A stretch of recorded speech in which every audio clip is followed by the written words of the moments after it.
Quero dar as boas-vindas a todos para esse primeiro seminário sobre treinamento e criação de cavalos de corrida, uma iniciativa do Jockey Clube de Pelotas, em parceria com o Hospital Veterinário e com a Clínica de Equinos da Universidade Federal de Pelotas.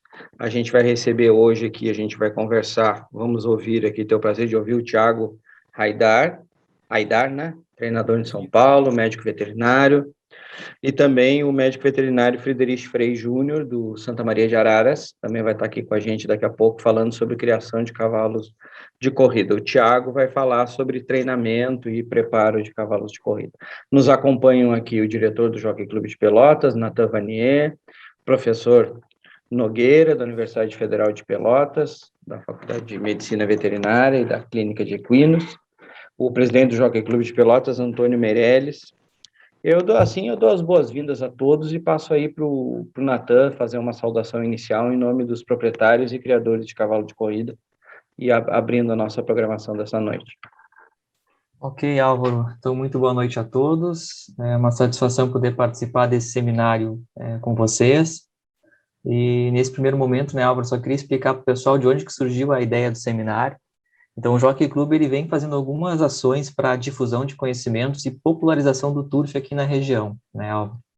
Então, exemplos disso são as séries JCP Informa, do canal do Jockey no YouTube, a série Cavalos e Corridas, que a gente está terminando de editar e logo vai para o ar, também a participação da Expofeira, né, na Expofeira no último final de semana, e esse seminário do PSI, que inicialmente foi uma ideia de gerar conhecimento para os treinadores, proprietários aqui do Jockey, mas que a gente viu que acabou expandindo e até o pessoal de outros estados mostrou interesse em participar e estão aqui conosco.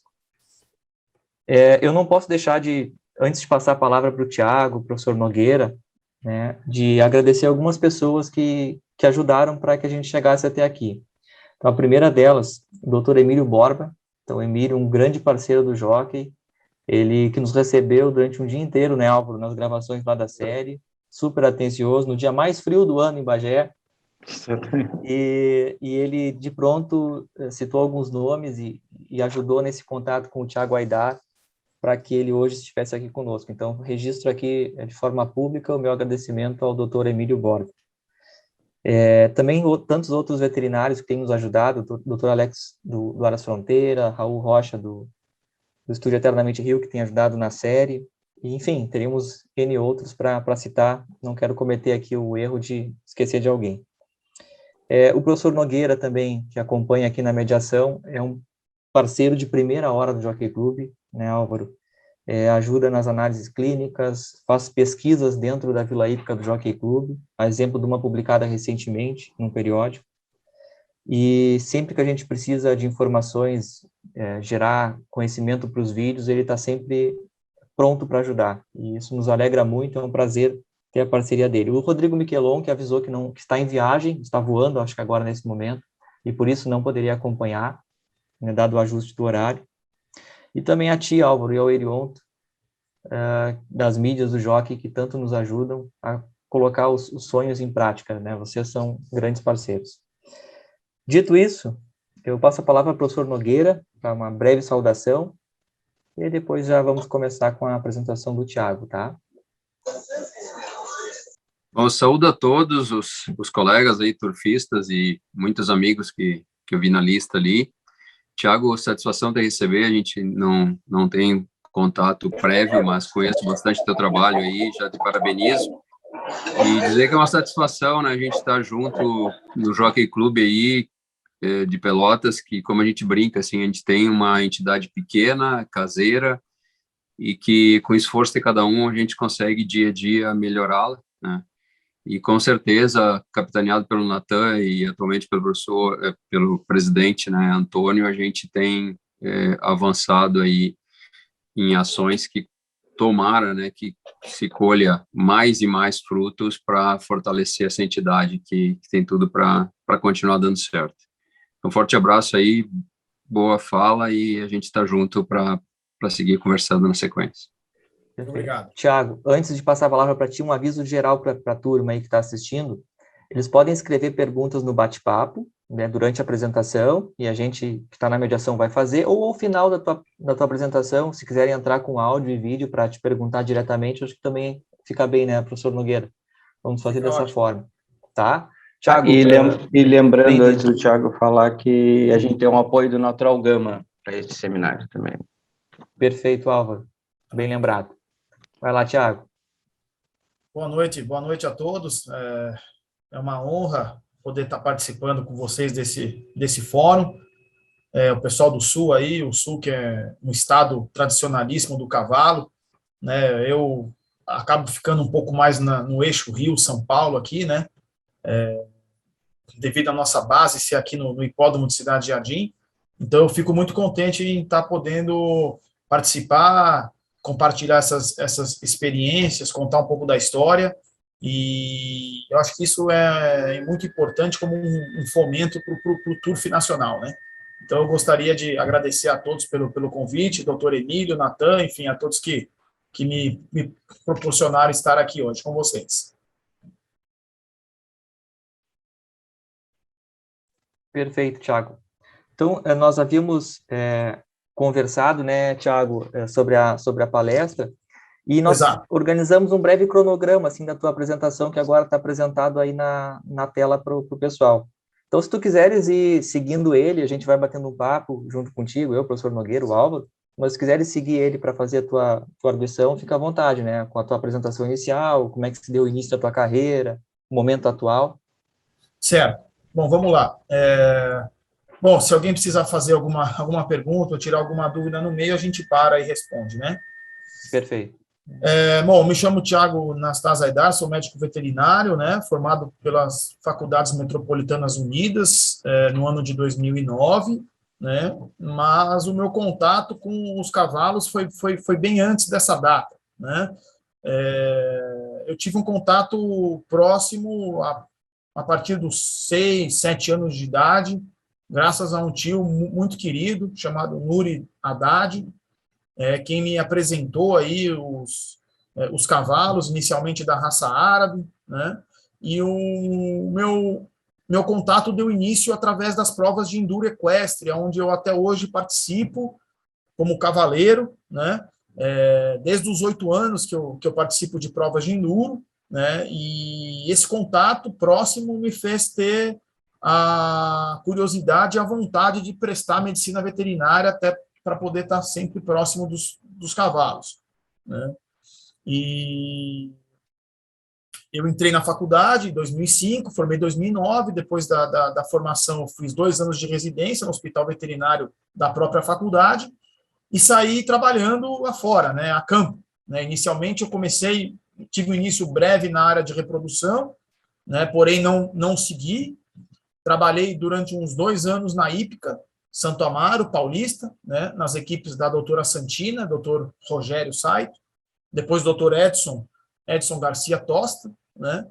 Tive na França, morei um tempo fora, mexendo só com cavalos de enduro, depois voltei para o Brasil, voltei para São Paulo e acabei ficando instalado no jockey, né. O meu primeiro estágio na faculdade já tinha sido no jockey, na clínica do Dr. Reinaldo de Campos, Equine Center, né? Foi quem, inclusive, até hoje é um grande amigo, é um grande parceiro, quem me ajuda muito, a gente está sempre trabalhando junto, né? E 2014, mais ou menos, em diante, eu comecei a acompanhar o treinador José Luiz Aranha, né, na raia aqui de Cidade Jardim. Hoje o José Luiz Aranha é treinador no Uruguai, mas teve alguns anos na Argentina, 2017 até esse ano agora de 2021. É um grande amigo e um cara que me ajudou demais e quem me incentivou realmente a experimentar, treinar e a tirar a matrícula de treinador, né? Porque inicialmente eu era só um proprietário, eu iniciei como proprietário em Campinas, meu treinador é Emerson Garcia, depois eu trouxe os animais para São Paulo e deixei aos cuidados do Zé Luiz Aranha e eu acompanhava ele mais como clínico, né, como clínico veterinário. Depois eu comecei a acompanhá-lo na raia, já mostrando interesse mais nessa parte de treinamento. E ele foi quem me deu aquele empurrãozinho, né, o pontapé inicial, logo que a gente começou com as corridas de árabe aqui em São Paulo, que já tem, se não me engano, 7 ou 8 anos de corrida de cavalo árabe aqui. E ali, Natan, foi onde tudo começou, né? Perfeito. E você via alguma relação entre o enduro, que tinha experiência, com o mundo das corridas, o preparo dos animais, alguma coisa que te instigou em relação a isso, Thiago? Olha, Natan, o treinamento é muito diferente, né? O cavalo de enduro ele tem um ritmo totalmente diferente de treinamento de um cavalo de corrida, né? Mas era algo que eu já estava envolvido, né, nessa questão de treinamento, e é claro, me facilitou muitas coisas, até porque eu também monto, né? Montava e monto ainda, então acho que quem tem a experiência em cima do cavalo te ajuda em muitas outras coisas, né? Então eu acredito que houve uma união da experiência no enduro com a corrida para elaboração de treinamento e ter um pouco mais de aprofundamento na questão da fisiologia do exercício, né, que é algo muito importante no nosso dia a dia. Hoje, você falava para a gente, antes de começar a reunião, né, que tem cerca de 30 animais, é isso, né, sob seus cuidados. Se puderes Exato. atualizar, quem são os principais proprietários, os principais animais que tu tens contigo em campanha? Olha, hoje os principais proprietários que estão comigo é o Aras Old Friends, né, o Aras Que Grande, o Aras São Francesco. Existem uns estúdios um pouco menores que não são criadores, né, são somente proprietários, né, a Codelaria Fantastique, do meu amigo Renan, né, tem cuidados do animais do Aras Rio Pardo, Codelaria BH, dentre outros proprietários. Bom, a gente imagina que alguns cavalos, alguns potros chegam já domados, né, para trabalhar contigo, e outros ainda talvez chucros, né, Thiago? Pode explicar para a gente e como é que se dá o preparo deles daí para frente, o manejo com esses potros? Natan, olha, é o seguinte, sempre que eu tenho a opção em escolher entre trazer o potro domado ou domar aqui no jockey, eu opto sempre, eu converso bem com o proprietário, mas a opção sempre é domar fora do jockey, tá? Porque é o seguinte, o estresse da doma é inevitável, né? E quando você traz um animal do Aras para o jockey, já é um estresse muito grande, né? Aí você acaba somando o estresse da viagem do potro, que saiu do seu habitat de criação, entrou no jockey, e além desse estresse da mudança de ambiente e da rotina, você também acaba promovendo o estresse da doma, né? Então, sempre que a gente tem a opção de trazer os potros domados, é sempre bom, né? E um Aras que me dá esse suporte já de algum tempo, desde o meu início, é o Aras Vendaval, localizado em Boituva, aqui pertinho de São Paulo, do nosso querido Jaiminho, né? O Jaime Castro Barbosa, quem sempre me ajudou nessa questão. E desses potros, como é que você organiza? Eu sei que não tem uma receita de bolo, né, Thiago? Mas como é que você procura organizar, assim, o início do treinamento de um potro que chega domado nas tuas cocheiras? Você acompanha a raça para saber se é mais precoce, se é um potro mais tardio? Como é que você vai desenhando isso no dia a dia? Sem sombra de dúvida, Natan. É muito importante você analisar, primeiramente, o nascimento do potro, né? Porque, claro, uma rotina que eu vou ter com um potro que nasceu em julho vai ser totalmente diferente com uma rotina de um potro que a gente chama que são os nascimentos tardes, né? Outubro, novembro em diante, né? E, obviamente, que o pedigree dos potros mais precoces te permitem um início um pouco mais cedo, né? O filho de Tiger Heart, por exemplo, vai ter um início muito mais rápido e muito mais cedo do que um potro, por exemplo, o filho do Gon e Samuel, ou animais de raças mais tardias, como eram os Sulamanes, os filhos de Agli, dentre outros, né? Certo. Professor Nogueira, Álvaro, fiquem à vontade se tiver alguma Thiago, pergunta sobre este tema.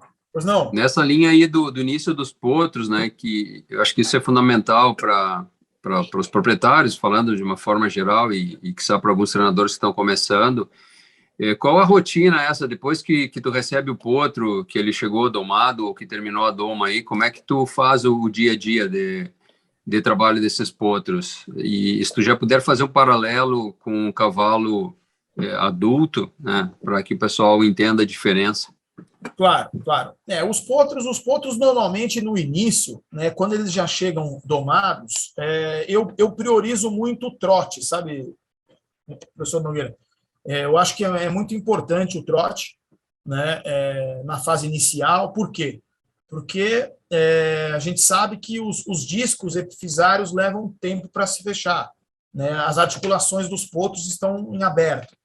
Então, essa questão de você trotar e, às vezes, você poder conciliar o trote com a piscina que a gente tem aqui em São Paulo, né? Você pode usar a piscina também para as atividades de natação, sempre ajuda, né? E, é claro, você vai sentindo, você tem pontos que você percebe ainda estão um pouco gordinhos, precisam trotar mais um pouco de tempo, galopar, é claro, devagar, até você achar o momento certo para você começar a fazer aqueles galopes mais alongados.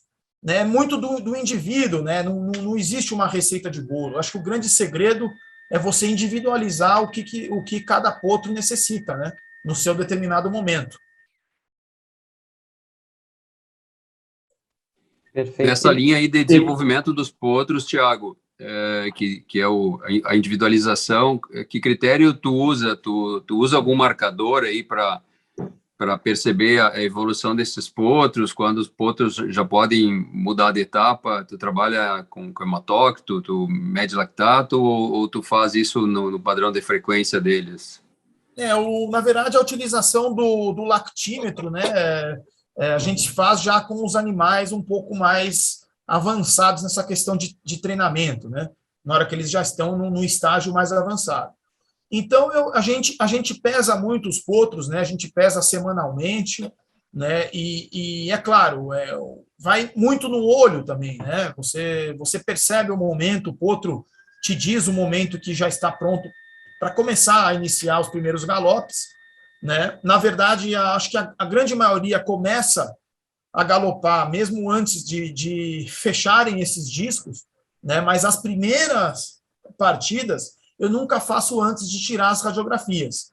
Eu acho muito importante a gente radiografar para saber o estágio da evolução de calcificação e de maturação óssea desses potros, né? Muito bem, Thiago. Eu queria que tu me explicasse um pouquinho, que eu sou bem leigo, eu só acompanho as coisas. Quando, pelo teu olhar, o potro está pronto para estrear, para fazer aquela primeira prova, para saber se ele tem condições de largar, tem condições de enfrentar uma raia, o que vai definir? Quais são as características que vão definir que tu vai olhar, esse aqui está pronto para estrear essa semana? Olha, professor Álvaro, é o seguinte, os potros, né, eles têm uma característica interessante, porque a gente volta um pouco no assunto da precocidade e da raça, né? Determinadas raças, né, a gente gosta de estrear em distâncias mais curtas, né? Outras raças a gente prefere estrear em distâncias acima de 1.300, 1.400. Né? E para a gente chegar num momento decisivo e falar, não, agora o potro está pronto para estrear, primeiramente, ele tem que estar muito bem galopado, né? Você tem que perceber a respiração do potro, como é que ele chega depois dos trabalhos e depois do dia a dia de galope, né? Muita gente determina algumas coisas, questão, o potro pode estrear com somente uma passada na distância, 2 passadas. Eu gosto de pelo menos fazer no mínimo uns três trabalhos na distância que o potro vai estrear, né? Mas eu não levo muito em consideração o tempo, né? Eu acho que o relógio ele é um complemento, né? O trabalho em si para cronômetro ele é um complemento do treinamento, mas não é o relógio em si, o tempo que o potro marca em determinada distância é que vai determinar se ele vai correr bem ou não, né? É um conjunto de coisas, né? Eu uso os trabalhos de cronômetro como um ajuste e um parâmetro para saber mais ou menos o estágio que ele está, e inclusive para saber se o potro vai ter mais aptidão para a pista de areia ou mais aptidão para a pista de grama, né? E outra coisa importantíssima do potro estar bem preparado e bem condicionado é com a questão do partidor, né? Então, primeiramente, ele tem que ser manso do boxe. Então, antes de você trabalhar largada, você tem que trabalhar ele a se acostumar com o boxe e não ser nada que vá amedrontá-lo, que vá deixá-lo com medo, né? Então, é algo que vai fazer parte do dia a dia. Eu levo os potros a cada 10, 15 dias, passar no box, até eu achar o momento que eles estão mansos. Na hora que eles estiverem mansos de box, aí eu começo a fazer os trabalhos de partida. Porque se você começa a fazer partida num potro que não está totalmente acostumado ao box, isso vai ser um problema. Isso vai gerar um estresse, depois você vai ter muito trabalho para recuperar. Né? E muitos paros de potros de 2 anos se definem na partida. Porque às vezes um potro perde na estreia porque não largou mal, largou se jogando, se atirando para os lados, enfim, empinou na partida, sobrou. Então, eles estando bem condicionados à partida, já é meio caminho andado para uma estreia. Né? E eu gosto de estrear o potro com pelo menos 3 trabalhos na distância. Tem uma pergunta do Alan Guerra, presidente, né, da Associação Brasileira de Cancha Reta, salvo engano. Ele pergunta se tu, Thiago, prefere receber os potros domados ou domar aí. Eu entendi que prefere receber domado já, né? Com doma do Aras, tu falaste antes, né? Exatamente, Nathan. Eu havia mencionado no início da reunião que se eu tenho a opção com o proprietário de escolher, eu sempre opto pela opção em já receber os potros domados. É claro, às vezes a gente recebe os potros mansos montados em determinados lugares, mas você receber o potro montado é diferente de você receber o potro domado. Aí alguns ajustes a gente tem que fazer no picadeiro e a gente tem que fazer alguns trabalhinhos na raia para reajustar. E nesse apronto final, assim, dos potros, chegando próximo da estreia, você costuma fazer trabalhos com outros animais mais maduros para encorajá-los, para que eles se acostumem a correr com outros animais junto? Como é que é isso, Thiago? Sim. Na verdade, o potrinho, desde o início, quando ele chega aqui para mim recém-domado, ele nunca vai sozinho para a raia. Né? Eu sempre coloco pelo menos um outro potrinho da idade dele junto com ele, ou até mesmo mais velho. Né? Eu tenho um cavalinho castrado, um cavalo mais velho, manso, que acaba sempre acompanhando um ou outro mais nervoso que precisa. Né? Trabalha mais ou menos como a função da madrinha num piquete. Né? É aquele mais velho manso que acaba acostumando o potrinho ainda jovem, que não está acostumado com a raia. Né? E eu acho muito importante esse trabalho de parelha, porque numa corrida o potro vai estar no meio de outros. Né? Então é importante ele estar acostumado com isso. Né? Claro, isso não pode ser um hábito viciante, porque às vezes os potros acabam se amadrinhando e às vezes nem querem, por exemplo, passar na frente do outro, porque está acostumado a sempre galopar do lado. Mas em determinados trabalhos eu separo, ou eu faço um trabalho, um outro cavalo passando, o outro cavalo atrás, recebendo areia na cara. Né? Isso vai depender do que cada um necessita. Né? Também, Thiago, eu queria que tu falasse um pouquinho também, avançando um pouco nos tópicos ali, como que a alimentação, como é que tu trabalha essa questão da alimentação nesses potros que ainda não estrearam e nos animais que já estrearam, o que muda nessa rotina de alimentação deles em dia de corrida, em semana de treino, quando eles não estão correndo, como é que tu trata essa questão da alimentação com teus animais? Que dicas tu pode dar para os treinadores que estão nos acompanhando aqui? Certo, vamos lá. Bom, o estágio inicial, o potrinho necessita, na minha opinião, no meu ponto de vista, tá? Um teor maior de proteína e um teor um pouco menor de energia. Né? Então, o que eu faço? Para os potros, eu dou... na verdade, para todos os cavalos, tanto os potros quanto os animais mais velhos, eu mantenho a forragem sempre à vontade. Né? O que eu falo com relação a forragens? Feno e alfafa. Né? Eu não dou só feno e também não dou só alfafa. Eu acho que você poder ofertar dos dois para o cavalo é sempre bom, porque ora o organismo dele vai necessitar um pouco mais de feno, ora um pouco mais de alfafa, e o cavalo é que vai escolher o que ele vai querer comer naquele determinado momento. Agora, com relação ao concentrado, para os potros eu gosto de oferecer um concentrado um pouco maior em proteína, e além disso eu coloco uma suplementação um pouco maior de cálcio, justamente para acelerar um pouco esse processo de maturação óssea. Né? Então, a ração que eu dou para potro é 14% de proteína e 7 de extrato etéreo e energia. Né? Para os animais mais velhos, eu já ofereço uma ração 12% de proteína, porque eles comem um teor de alfafa maior, e a alfafa já é muito rica em proteína, e eu busco dar mais energia. Então, minha ração tem 9 de extrato etéreo, é bem energética para os cavalos de alta performance, para os que já estão correndo. Muito bem, tinha uma pergunta aqui, o Marcel Bacello pergunta, Thiago, você tem algum protocolo de acompanhamento preventivo dos potrinhos, exames, complementos vitamínicos, algo preventivo para evitar futuras situações corretivas ou parada no treinamento? Sim, a gente tem algumas coisas que a gente oferece para os potros diferente dos cavalos mais velhos, né? Eu, por exemplo, eu gosto de fracionar a ração, e no jockey a gente tem um costume no cavalo de corrida, apesar das rações já serem hoje bem balanceadas, mas o puro sangue inglês ele gosta de aveia, né? E o potro, no centro criatório, ele já é acostumado com aveia, desde novinho. Né? Então, eu gosto de oferecer para os potros aveia molhada, né? Eu molho a aveia, ofereço molhada. Para quê? Nesse momento, você já está prevenindo uma cólica. Já começa por aí. Né? Você fracionando a ração o máximo que você puder, você já previne uma gastrite, que é muito comum, né, para potros.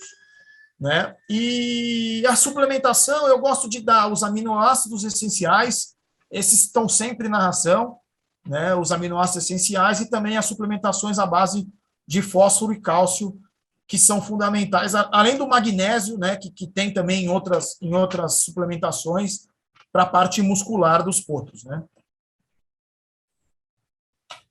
Perfeito.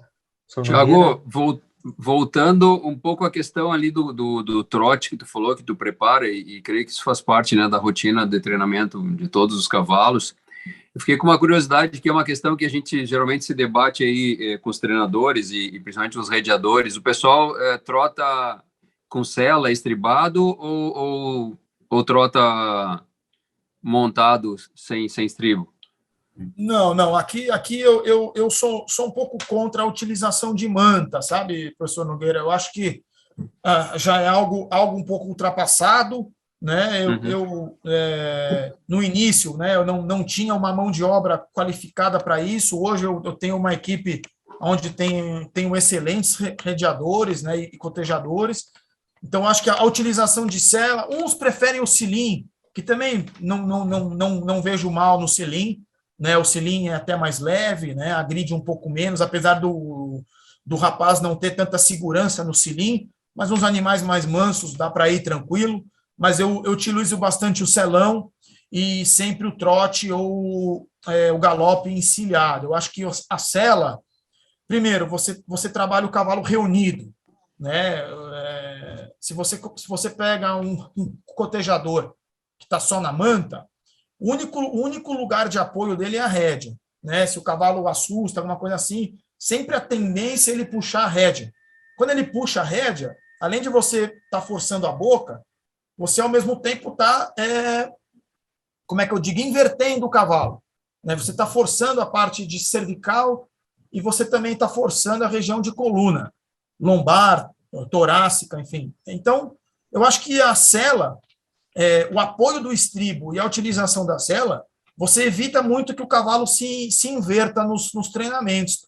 Eu digo tanto no trote, como também nos galopes ou nos trabalhos mais fortes.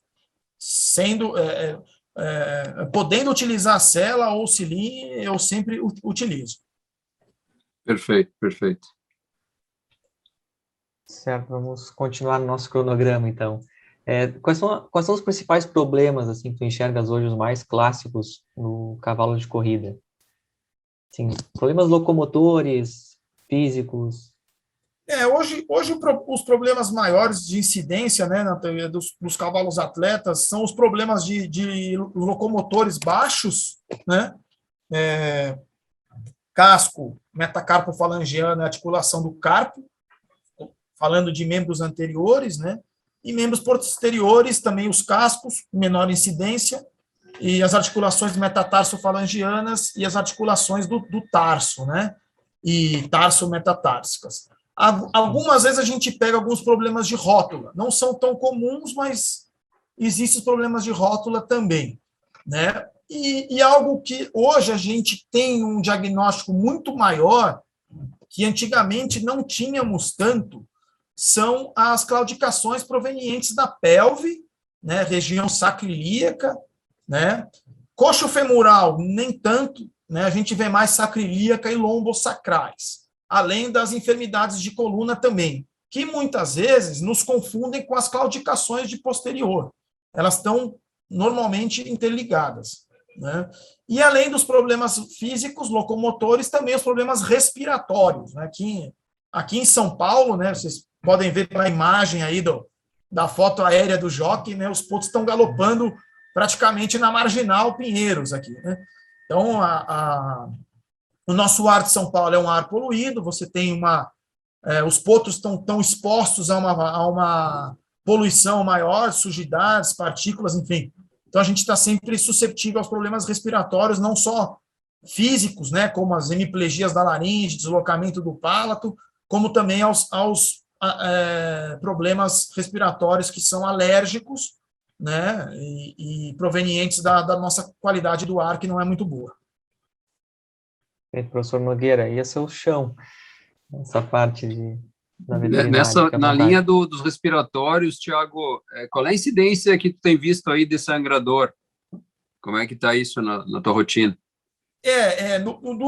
Dos meus animais, felizmente, eu tenho poucos casos de hemorragia, né? Mas a gente vê no jockey bastante incidência, né? Eu já tive até casos de cavalos que acabaram indo para outros destinos, né? Como centros de treinamento de Campinas, e até indo para o Rio de Janeiro ou para Curitiba, até mesmo para o sul, né? Cristal ou Pelotas, por causa da qualidade do ar, não só da qualidade do ar, e também um pouco da qualidade da raia, né, que os animais eles acabam tendo uma incidência menor de hemorragia só de você mudar um pouco esse ambiente.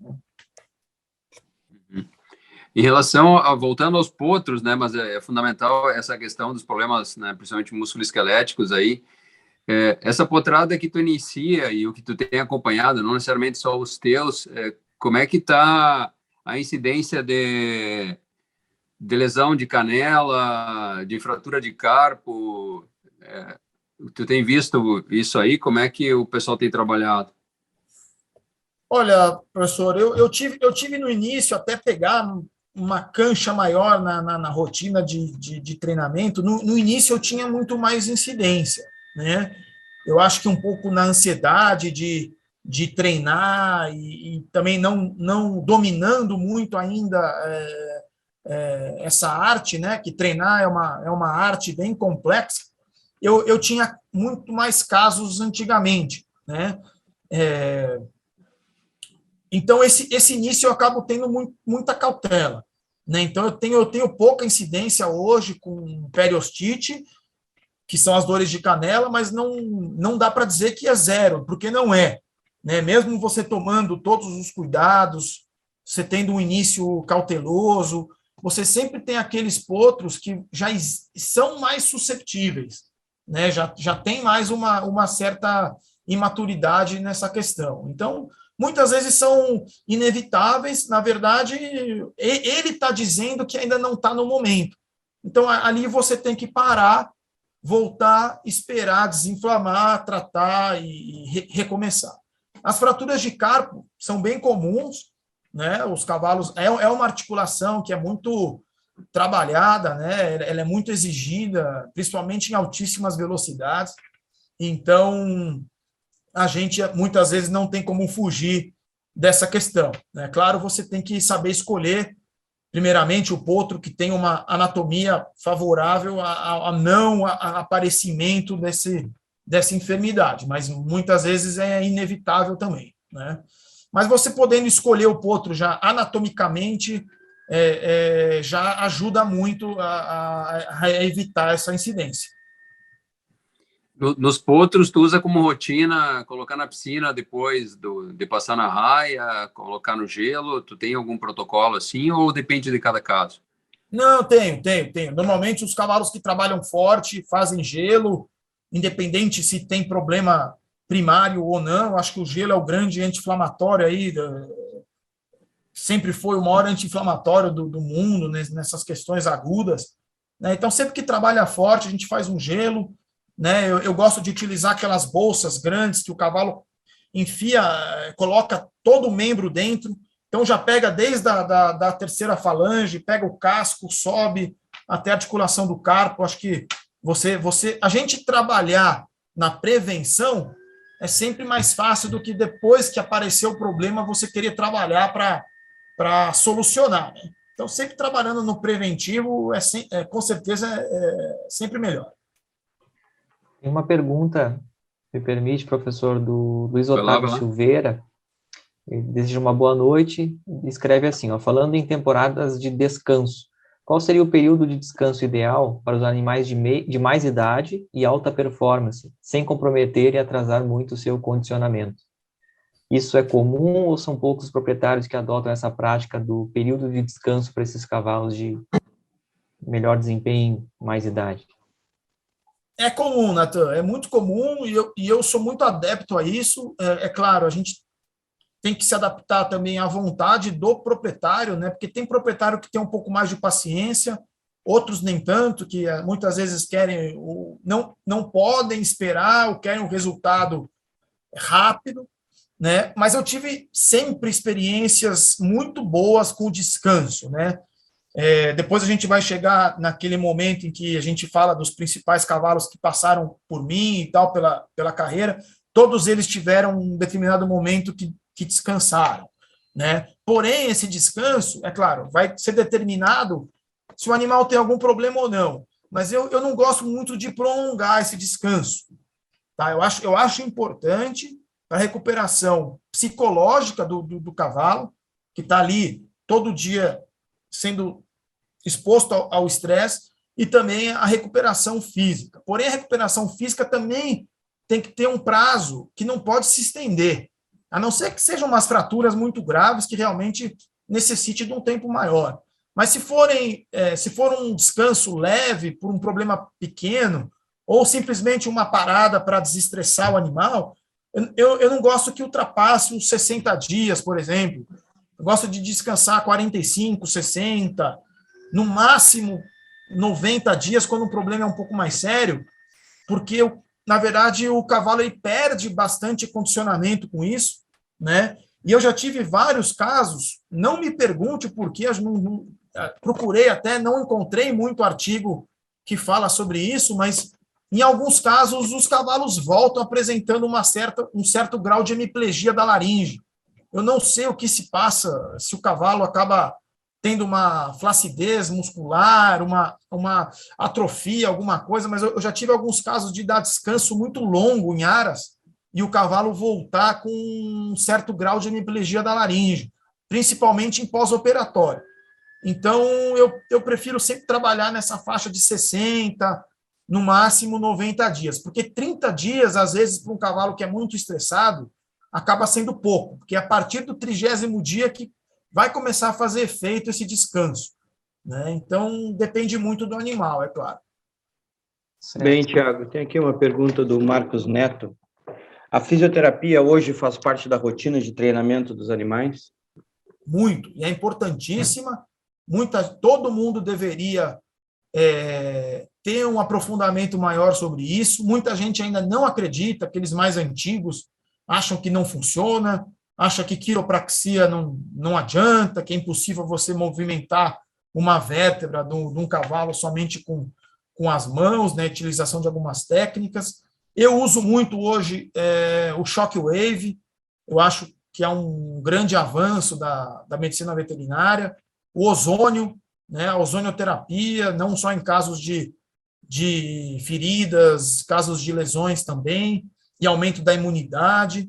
Eu uso muito laser terapêutico, né, nos casos de fratura, ou nos casos de lesões de tecido mole, desmites, tendinites. Uso bastante o campo magnético, principalmente em afecções osteoarticulares, né? Eu tenho também aquela luz de infravermelho, acho que ajuda bastante nas dores musculares lombares, nas dores pélvicas. Enfim, acho que sempre que a gente pode, né? Claro, tendo a concordância do proprietário, mas é sempre importante para a gente acelerar, né, o processo de recuperação e manter os cavalos em bem-estar, manter os cavalos em condições boas de trabalho. De repente, para falar um pouquinho mais sobre... Pode falar, professor.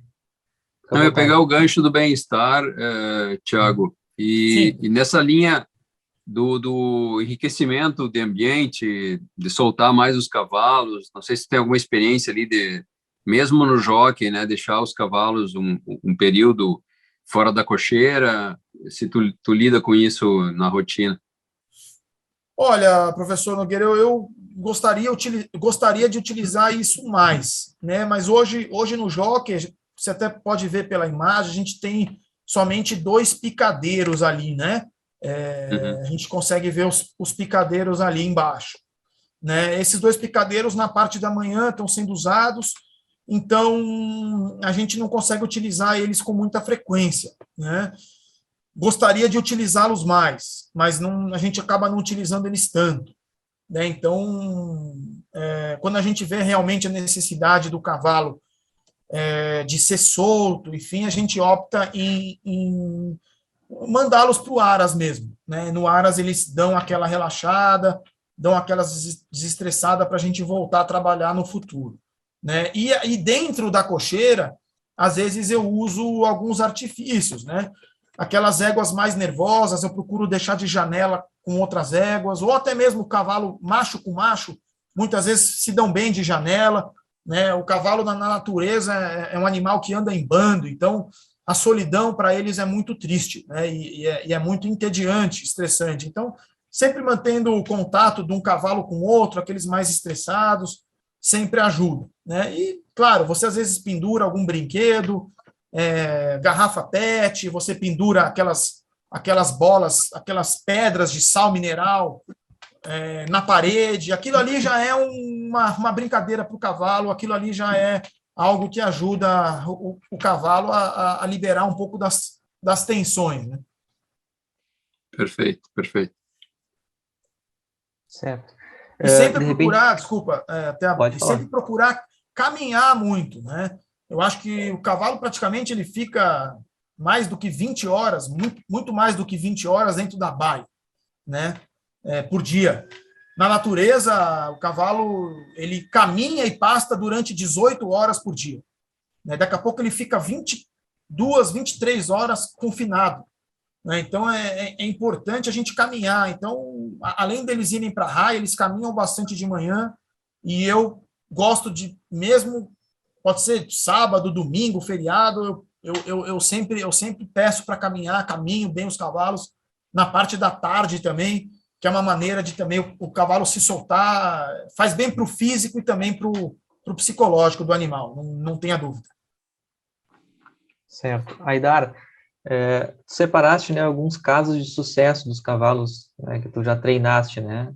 Acho que são 6, se não me engano. Então, se puder linkar um pouquinho a campanha deles, como é que era a rotina de treinamentos, alguma coisa que tu fizeste no treinamento que melhorou a performance desses animais, e contar um pouquinho para a turma que está assistindo sobre eles. Eu acho que eu vou passando aqui agora os slides para ti, e tu vais apresentando um pouquinho de cada um, pode ser? Lá. Claro, claro. Olha lá, bom, esse primeiro é o Kilimanjaro, né? O Kilimanjaro, no início, ele foi um potro, acho que foi o primeiro cavalo que me deu um destaque na minha profissão, né? Porque até então eu tinha alguns animais que eu comprava em claim e corria os cavalos, comprava em paros de claim para correr no meu nome, para ir movimentando um pouco a minha atividade, para mostrar um pouco o meu trabalho, né? E o Kilimanjaro começou comigo, eu era um dos sócios do cavalo, eu era um dos proprietários, né? E esse cavalo ele teve um início espetacular, ele ficou invicto na grama, né? A gente teve várias vitórias consecutivas com ele, e ele foi vendido para o jogador de futebol que vocês estão vendo na foto, aí, o Paulo Guerreiro, né? Que está dando até uma cenourinha para ele ali. O Guerreiro comprou o cavalo, né? e depois acabou mandando o cavalo para o Rio de Janeiro. Na ocasião, ele jogava, ainda se não me engano, pelo Flamengo, e acabou mandando o cavalo para o Rio de Janeiro, mas foi um cavalo que foi muito importante aí para o meu início de carreira, não tenha dúvida. O cavalo deu muitas alegrias. Perfeito. Se o pessoal tiver alguma pergunta, fique à vontade no bate-papo, né, sobre o cavalo. Alguma particularidade sobre o treinamento dele? Ele é um cavalo de campanha mais curta, né, Thiago? Exatamente, Nathan. Esse cavalo, ele era um cavalo muito bravo, né? Ele era um cavalo difícil de treinar, um cavalo que se empregava muito, e os cavalos que se empregam muito em treinamento são aqueles que têm mais chances de se lesionar, né? Que nem os caras falam, né? O pessoal fala, o matungo, nunca acontece nada com o matungo, porque é um cavalo que acaba não se empregando nos trabalhos, né? E os cavalos bons, aqueles que se entregam mesmo na raia, sempre tem uma susceptibilidade maior de lesões. E o caso do Kilimanjaro, ele teve, no início conosco, um probleminha de boleto, né? E depois que ele foi vendido e já treinava no Rio de Janeiro, ele apresentou um probleminha de tendão, né? E esse problema de tendão acabou se agravando e comprometeu o restante da carreira dele. Mas era um cavalo muito bom. Perfeito. Vamos para o próximo. Bom, aí está o Gibraltar Point, né? O Gibraltar Point, hoje ele é reprodutor do Araski Grande, né? De criação e propriedade do Araski Grande, do Sr. Sérgio Maggiore. Esse cavalo foi quem reacendeu a chama da criação do Araski Grande, né? Porque até então o Aras estava se transformando numa plantação de cana, né? E com a vinda do Gibraltar Point, que deu 3 provas de grupo 1 para o proprietário, né? Ele reanimou em voltar a criar, comprou animais fora do Brasil, exportou éguas, importou éguas para fortificar a criação novamente, né? E esse cavalo foi quem me deu a primeira prova de grupo 1, né? A primeira prova de grupo 1 desse cavalo, quem treinava ele ainda era o José Luiz Aranha, né? Depois que o Aranha foi para a Argentina, eu assumi e segui treinando esse cavalo. Então, o Grande Prêmio Faroel, que vocês estão vendo aí, foi conquistado pelo Zé Aranha. Depois eu ganhei com o cavalo o Ipiranga e o Presidente da República. Nós tentamos estender para a distância, correndo a segunda prova da Tríplice Coroa, o Grande Prêmio Jockey Clube de São Paulo. Ele não foi tão bem. Depois a gente voltou para a milha e seguimos ele só na milha. O cavalo milheiro, a gente vê na campanha dele, né, Aidar? O cavalo da milha, ele larga correndo e chega correndo, o pessoal diz. E o treinamento dele, como é que era para condicionar ele bem? Tu recordas? Olha, pode dar alguma dica para o pessoal? Então, esse cavalo não era fácil de treinar pelo seguinte, ele é um cavalo que ele engordava muito fácil. Esse cavalo, por exemplo, ele não comia ração, né? A oferta de concentrado dele era só aveia, né? Ele só comia aveia e alfafa, né? Ele ganhava o peso muito rápido. É um cavalo que tinha o fôlego pesado, respiração muito pesada. Era um cavalo que a gente perdia muito tempo com ele na raia, né? Um cavalo que trotava bastante antes de galopar, galopava muito, a gente trabalhava muito fôlego com ele. E era um cavalo que trabalhava muito mal, né? Surpreendentemente. Se eu te falar que o melhor trabalho desse cavalo era 106 numa milha, mas tirando tudo dele. Na areia, ele era fraco. Mas pisava na grama, ele se transformava. Era impressionante. Que interessante. Professor, alguma consideração, Álvaro? Pessoal, alguma pergunta? Digitem no bate-papo. Segue o baile, tá lindo. Próximo. Bom, aí tá a Lavian Rose, né? A Lavian Rose foi uma égua sensacional, né? Foi uma égua extraordinária. Essa égua, ela teve o início de campanha no Rio, era do estúdio TNT, né? O proprietário, na ocasião, Neverend Studio, né? Também tinha os animais aos cuidados do treinador José Luiz Aranha. Adquiriram essa égua no leilão de liquidação do TNT, né?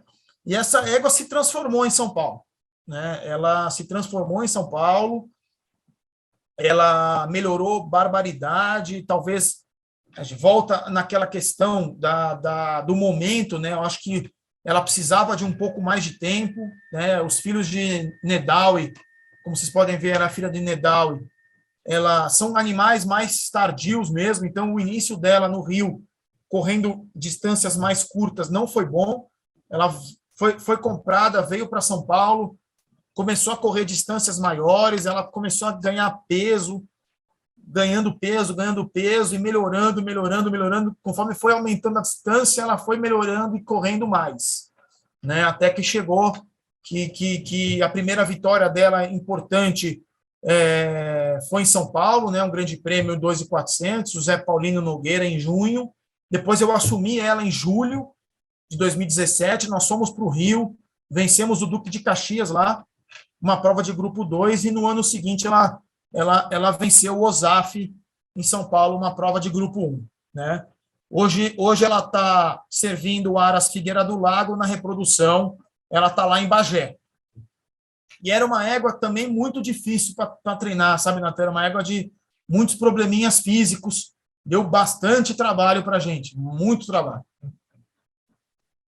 Muito bem. Alguma particularidade das fêmeas comparada aos machos, assim, que precisam de mais cuidado, são mais sensíveis? Eu não sou da área, então estou perguntando como um curioso, assim, que eu ouço falar. Eu vou te dizer, essa égua, na verdade, ela era um cavalo, ela era um macho, porque se colocasse em paro de macho, ela ganharia dos machos, e ela tinha um físico e um temperamento de cavalo macho. Quer dizer, ela era uma égua de exceção mesmo, sabe? Mas as fêmeas, normalmente, elas têm essa característica um pouco mais delicada, são mais temperamentais e normalmente costumam dar um pouquinho mais de trabalho para a gente, sabe, Natan? Muitas não comem tão bem, você tem que trabalhar essa questão de alimentação, que é totalmente envolvida ao psicológico e ao estresse, né? Então, normalmente, as fêmeas estão mais suscetíveis ao estresse do que os machos. Tá certo. Tiago, nessa linha das fêmeas aí, do treinamento, para ter uma ideia de quantidade, assim, de porcentagem que tu usa de progesterona, tu usa comumente nas éguas mais estressadas ou tu usa raro progesterona nelas? Olha, eu tenho, para égua estressada, eu não costumo usar tanto, sabe? Mas eu uso mais nas éguas que entram no cio com mais frequência, né?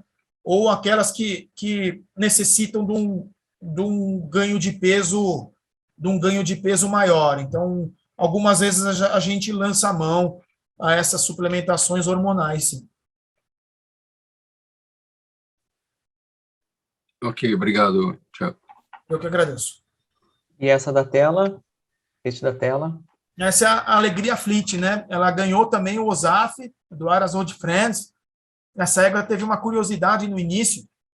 Ela é da letra A, do Aras, e ela teve em leilão, nós fomos em vários treinadores lá para o Aras, do Rio, Paraná, Rio Grande do Sul, escolher e olhar os animais que iriam a leilão, né? E essa égua, ela era de novembro, essa potranca, ela era de novembro, ela era a menor potranca do lote, a que estava peluda, a que estava gordinha ali, e ninguém olhou muito para ela, sabe? O pessoal não quis muito dar lance e tal, ela ficou meio escondidinha ali e tal, meio sem ninguém falar, acabou ficando para o Aras, ficou reserva do Aras.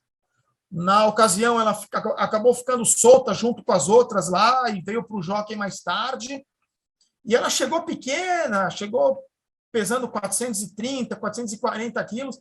Daqui a pouco ela foi evoluindo, virou uma potrancaça de 480 quilos, muito corredora, e nos deu a alegria de ganhar vários grandes prêmios, inclusive o OSAF, onde nós fizemos, nessa ocasião, ponta e dupla, com uma outra égua que vai aparecer daqui a pouco aí para nós, que é a Lepiaf, né, que era de criação do São Francisco, do propriedade do estúdio Role One. Elas fizeram primeiro e segundo nessa prova de grupo 1. Foi um dia muito importante também para mim.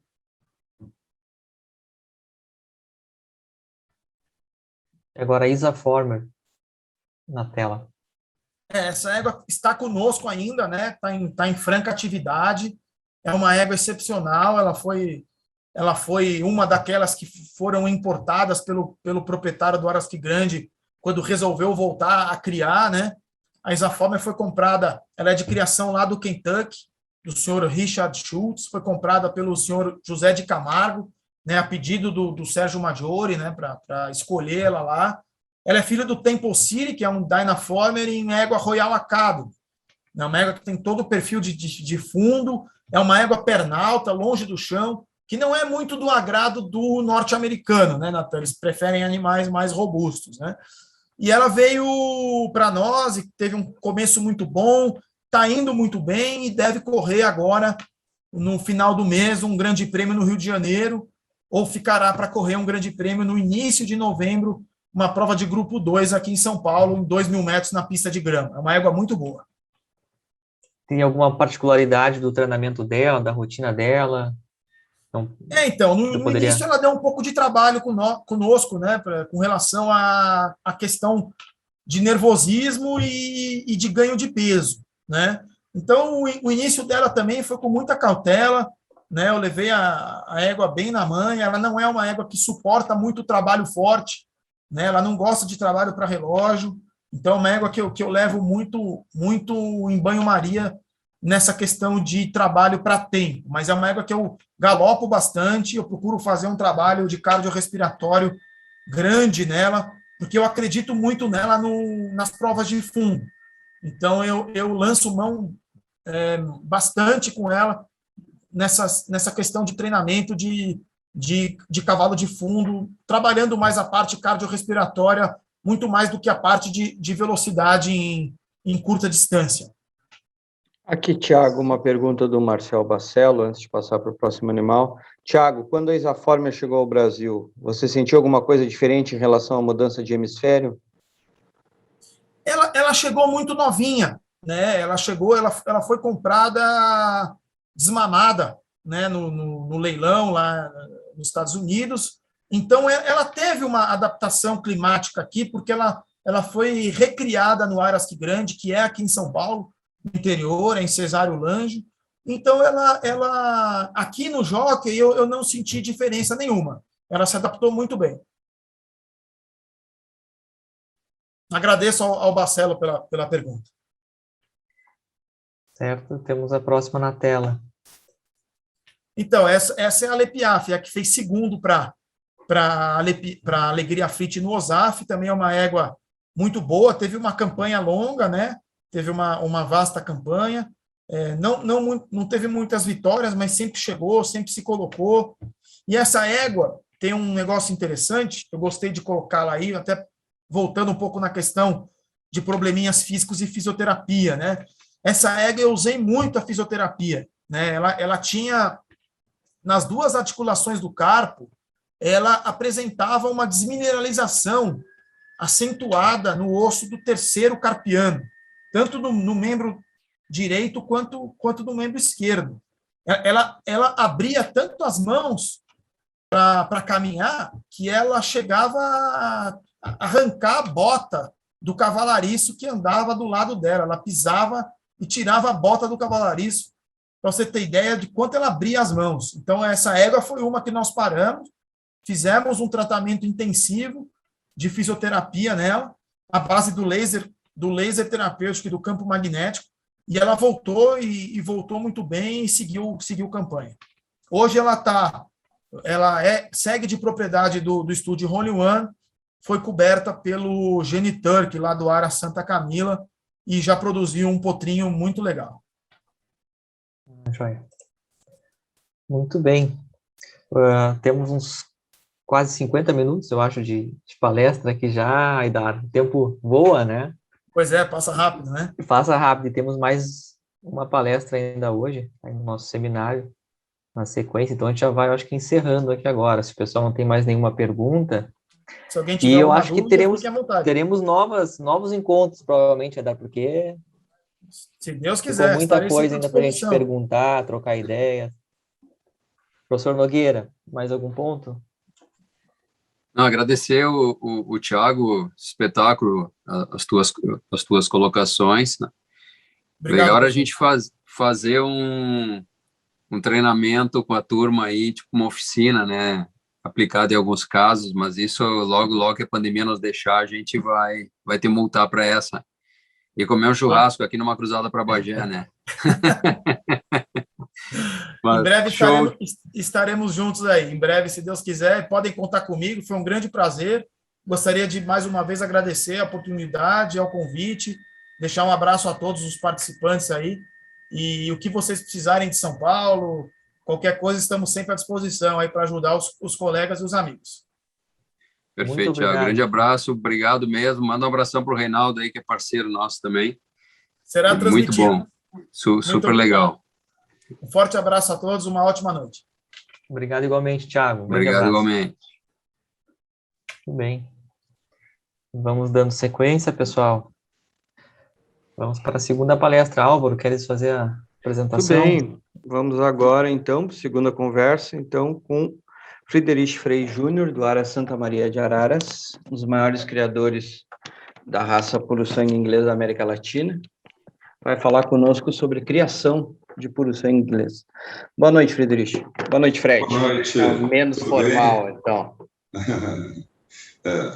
Boa noite, muito obrigado pelo convite, por poder participar e conversar um pouco sobre o que a gente tanto gosta. Parabéns ao Thiago Aidar, excelente explanação, né? Principalmente para mim, que a vida de performance, a vida atlética, o treinamento não faz parte do meu dia a dia, então é sempre muito bom ouvir e aprender um pouco. Bem, o doutor Fred, que já esteve conosco durante o sábado aqui no julgamento do PSI, né? Deu um show, deu uma aula. Bondade tua, Natan. Não, o pessoal me atacou depois na Vila Hípica, tem alguns assistindo aqui, né? Dizendo, olha, a gente quer uma palestra com o doutor Friedrich, que adoraram, né? O que foi passado e queriam saber mais. Foi outra oportunidade muito legal de estar junto com o professor Nogueira, com o doutor Luiz Fernando Sidney Lima, pessoas da mais alta categoria que eu admiro muito. Sempre é um prazer estar. Beleza, boa noite, Fred. Tudo bom? Boa noite. Vamos fazer um bate-bola aí, começando falando de criação lá do início, né? Uhum. Quem sabe a gente começa pelo parto, ou vamos falar antes do parto um pouquinho, né? Quem sabe falar um pouco da carta de monta, da escolha das reprodutoras aí, e perfeito. Uma linha de como chegar na gestação, depois a gente vai para o parto. Perfeito. O que tu acha? Perfeito. Se a gente for falar em criação, né, vamos falar hoje especificamente do puro sangue, eu acho que o objetivo final de qualquer criatório, de qualquer criador, tem que ser o atleta de alta performance, né? Então, a gente cria sempre pensando em disputar as melhores provas do mundo, pensando em recorde.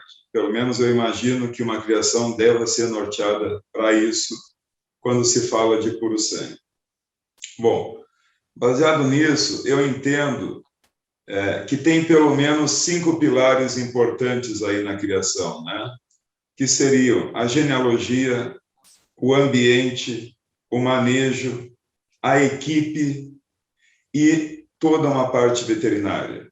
Tá? Então, acho que dentro dessas 5 a gente consegue abranger pelo menos o básico de uma criação bem estruturada, né? Como o professor Nogueira puxou, a carta de monta, ela é a genealogia, tá bem? E é aí que tudo realmente começa, né? É aí que a gente desenha, faz a planta do que a gente espera produzir, do atleta que a gente espera produzir. Ela é um plano teórico, ela está no papel, né? A primeira particularidade da criação é que muitas vezes a prática não reflete o papel. A vida do engenheiro civil talvez seja mais fácil, porque ele vai fazer uma planta e aquela planta vai ser seguida. A égua e o garanhão não seguem exatamente o nosso papel, né? Então, mas a carta de monta é uma das coisas que mais me agrada trabalhar em toda a criação, né? E aí eu chamo a atenção de uma coisa. A genealogia não é simplesmente cruzar pedigrees, né? Ou jogar para um ou outro programa que quantifica. o que nós vamos ter de estamina, o que nós vamos ter de um ou outro fator. Eu não acredito tanto nessa visão tão cética, né? Nós temos que conhecer um pouco mais, eu acho que é um pouco mais complexo. Então, por exemplo, um determinado garanhão que tem um pedigree X, perfeito, mas o que ele reproduz do seu físico e do seu pedigree, entende? Aí vem a primeira pergunta, aí vem a primeira base do estudo de uma carta de Monta. No garanhão, a gente paga um preço alto quando ele ingressa na reprodução, porque nós temos que submeter a um número razoável de éguas a serem cruzadas com ele para ver o que produz. Então, por exemplo, eu não acredito em quem diz que faz a primeira carta de monta da vida de um garanhão e sabe o que está fazendo. Na verdade, nós pagamos o preço para descobrir, né? O lado bom do garanhão é que em 2, 3 anos a gente descobre. A gente vê os potros nascer, vê a questão física dos potros, o que ele produz, o que ele replica, o que ele não replica, qualidades que ele tem, que ele transfere, defeitos que ele transfere, e muitas vezes até mesmo qualidades que ele não tem, mas que sua progênie apresenta, certa regularidade. Então, eu entendo que para conhecer um garanhão a gente leva um tempo relativamente reduzido e temos um risco muito alto. Mas em 3 anos a gente sabe, depois em 4 ou 5 anos isso se prova ou não em raia, em pista. A outra questão te interrompendo, desculpa interromper, mas nessa linha do tempo, né, qual é o N de éguas, que número de éguas tu entende aí que deveria ser a referência para esse período? Professor, essa pergunta é extremamente difícil de ser respondida. É difícil. Porque não é só o número de égua, mas a qualidade das éguas, né? Agora, recentemente, nós fizemos um teste de um cavalo brasileiro que foi servir na Argentina. Desculpem a voz, mas a garganta está péssima.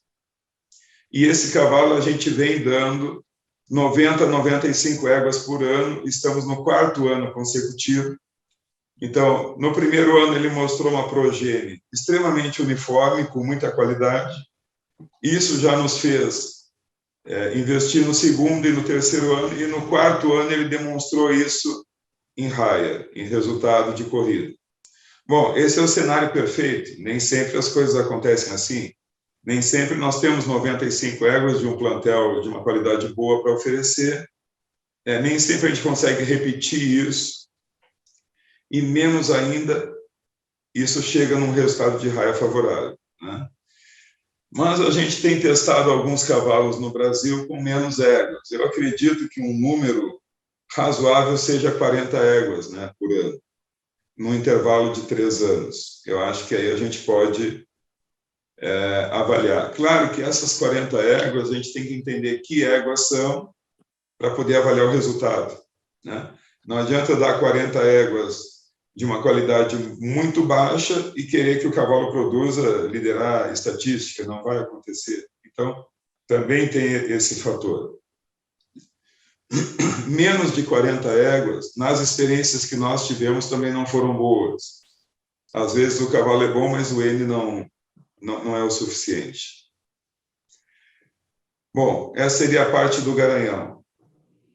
Eu considero mais difícil conhecer a égua, porque a égua nos dá um produto por ano, e no puro sangue é né? Nós não podemos fazer transferência, não podemos usar biotécnicas, então é um produto por ano, considerando que ela venha a parir todos os anos. Além disso, nós cruzamos a égua com garanhão A, B, C, que podem ser produtos completamente diferentes. Então, além de precisar de um N de produtos da égua, nós também temos que acertar o garanhão, né? Uma coisa que nos ajuda muito, nos norteia muito, quando é um aras que tem suas linhagens já solidificadas, né, é conhecer como as famílias produzem. Isso é um atalho, nos ajuda, de certa maneira, a ter uma maior assertividade nos cruzamentos. Mas conhecer a égua, às vezes, leva 6, 7 anos, 6, 7 produtos, né? Não é raro, a gente tem frequentemente éguas que até a quinta cria produzirão mal, e depois a gente consegue acertar o cruzamento, baseado no que ela vem produzindo, e daí para frente a produção dela é muito melhor. Então, o que é a carta de monta? O que é a genealogia? É a gente fazer um conglomerado disso tudo, né? É a gente olhar o físico do cavalo, o físico da égua, o pedigree de cada um, é ver na história do mundo os cruzamentos que deram certo, é usar alguns programas, né, que nos quantificam algumas coisas, sim, mas, na minha opinião, sobretudo, é conhecer como cada um produz, né? A partir daí que a gente vai conseguir realmente acertar, ter um maior índice de acerto. E aí começa tudo, né? Aí começa a parte da cria. E se a gente errar aí, não terá resultado final, né? Não teremos um atleta de alta performance. Então, é uma das partes mais encantadoras de criar cavalo. Fred, Bom, tem uma pergunta sobre... Um colega ficou em dúvida sobre a escolha, se tu usa o cruzamento baseado no físico do reprodutor e da égua, né? Ou pela afinidade de pedigrees, ou se tu mistura isso. não, sempre uma mistura disso, né? Sempre uma mistura disso. A gente obrigatoriamente tem que olhar pedigrees, cruzamentos que têm resultado. E aí tem, bom, a gente pode aprofundar isso, né? Tem os inbreedings, os fatores Rasmussen, tem todo um estudo em cima da parte de pedigree, em cima do papel de cada um, tá bem? Mas isso não pode sobrepor de maneira alguma o físico. Mas mais importante do que o físico da égua e do garanhão é o que eles produzem. Por exemplo, tem éguas grandes, volumosas, que produzem pequeno. Tem éguas pequenas que produzem animais grandes. E mais do que isso, quando a gente vai fazer a carta de monta, um cruzamento, o que a gente procura? Potencializar qualidades e minimizar defeitos, né? Então, como o Tiago mencionou ali no momento da palestra dele, o principal problema do cavalo na raia de treinamento é casco. Eu estou plenamente de acordo com isso. Se a gente for falar de uma maneira mais abrangente, é o sistema locomotor. É a principal causa de problemas e de cavalos abandonarem a vida atlética de uma maneira precoce, ou pior, de o cavalo seguir com baixo desempenho, aquém do seu potencial, né? Eu acredito que um percentual muito grande dos cavalos atletas não entregam 100% da sua capacidade por falhas no sistema locomotor. Desculpem. Bom, quando eu vou fazer a carta de monta, eu tenho que pensar nisso. Então, se eu tenho uma égua ou uma linhagem materna que me traz uma fragilidade, isso é muito comum, uma fragilidade de casco, e nós sabemos que a herdabilidade disso é muito alta, eu tenho que procurar um cavalo que me ajude nesse sentido. Se eu tenho uma linha materna muito frágil de ossatura, eu tenho que procurar um cavalo que me ajude a melhorar isso. E vice-versa, né? Por exemplo, tem linhas maternas que causam desvios de aprumos de altíssima herdabilidade, como é o caso do eixo de quartel estevado e de carpo varus, né? E é uma coisa difícil, muitas vezes, de solucionar. Então, eu tenho que procurar um cavalo ou uma égua que me atenue isso, né? No cruzamento, dentro de todo um estudo, dentro de uma média de tudo, eu tenho que preconizar essas coisas, né? Eu tenho uma égua que tem, fisicamente, ela é muito fraca de posterior, né? Então, eu tenho que procurar um cavalo que me ajude nesse sentido. Então, sempre vai ser, na minha opinião, um conglomerado de tudo, né? A gente procurar o equilíbrio de tudo isso. Só chama atenção porque é muito comum, né, a gente olhar para o fenótipo de cada um dos progenitores que vai se fazer o cruzamento. Mas o fenótipo nem sempre é transmitido. Se a gente tem a oportunidade de conhecer o que produz, é muito mais importante olhar para a progênie de cada um, entender como produz, do que diretamente para o seu fenótipo. Não sei se consegui responder a pergunta. Perfeito, Fred. Em relação à alimentação das éguas, vamos falar na linha, né, de desenvolvimento, óbvio que os garanhões merecem toda a atenção, né? Mas em relação à alimentação da égua prenhe, o que tu tem a considerar, e já emendando naquele segundo pilar que tu colocou, da questão do ambiente? Exatamente. A nutrição ela vai estar sempre relacionada ao ambiente, né? Então, só para falar um pouquinho de ambiente dentro da criação, e já vamos para a gestação direta, o ambiente talvez seja o segundo fator mais importante de um criatório.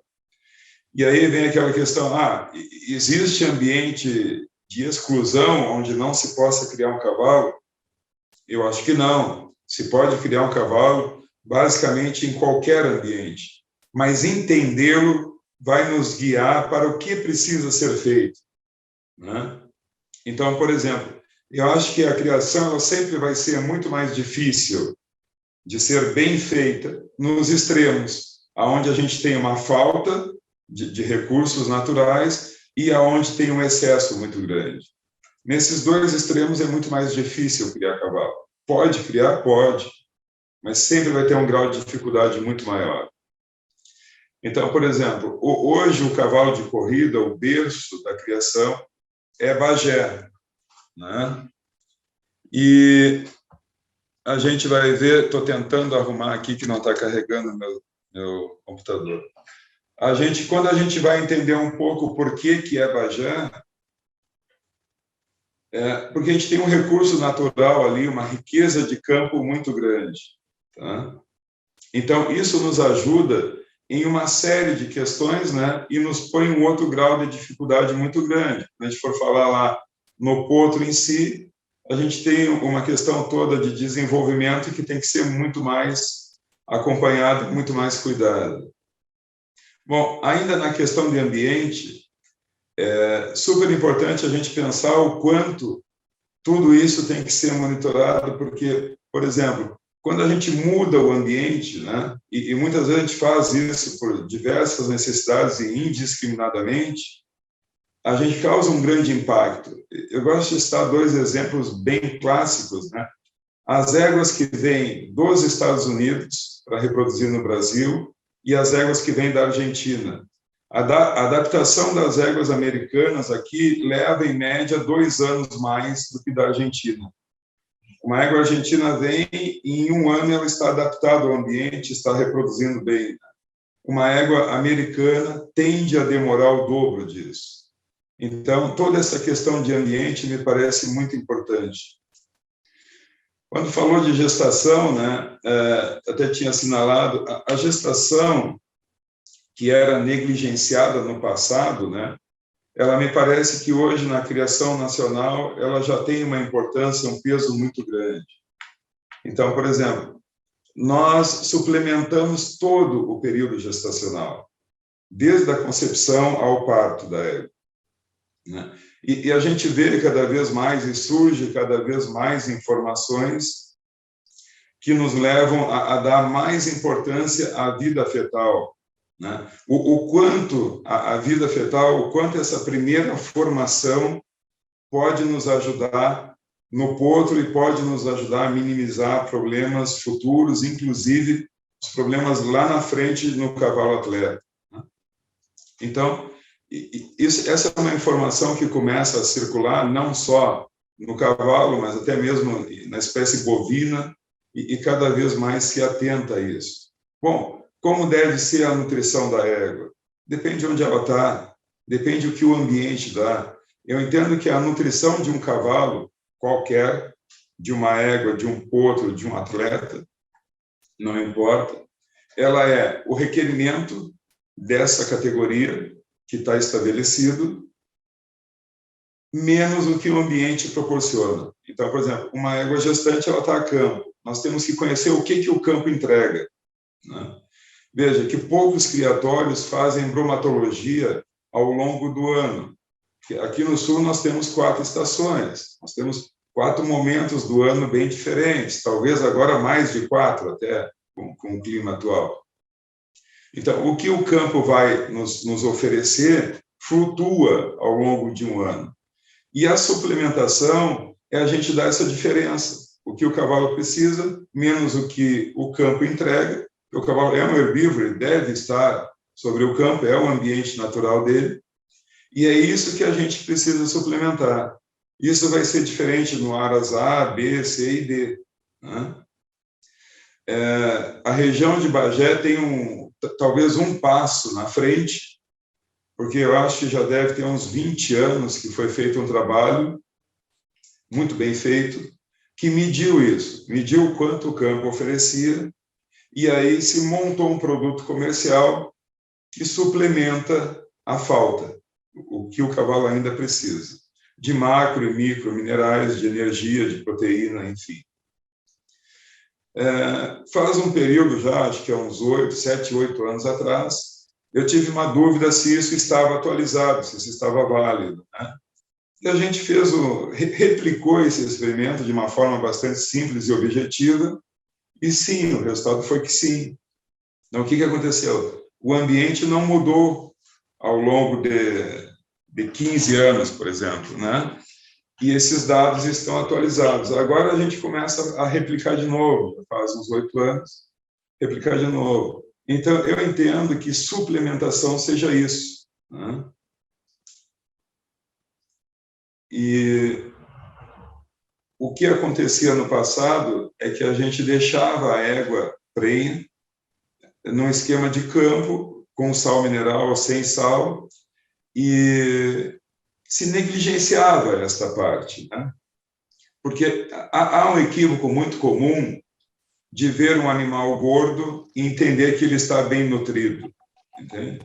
E a égua gestante, ela tem toda uma questão hormonal que auxilia ela a engordar, né? Mas isso é diferente dela estar equilibrada, dela estar bem nutrida e dela conseguir aportar ao feto todos os macro e micronutrientes necessários a uma formação plena. Isso é o que eu entendo de nutrição da parte gestacional. Fred, tem uma pergunta sobre análise de solo e correção de nutrientes. Se vocês fazem isso... Pode tentar, só vou mudar de tomada aqui o carregador. Pode falar. Perfeito. Uma pergunta sobre análise de solo e correção de nutrientes, se vocês fazem anualmente isso no Aras.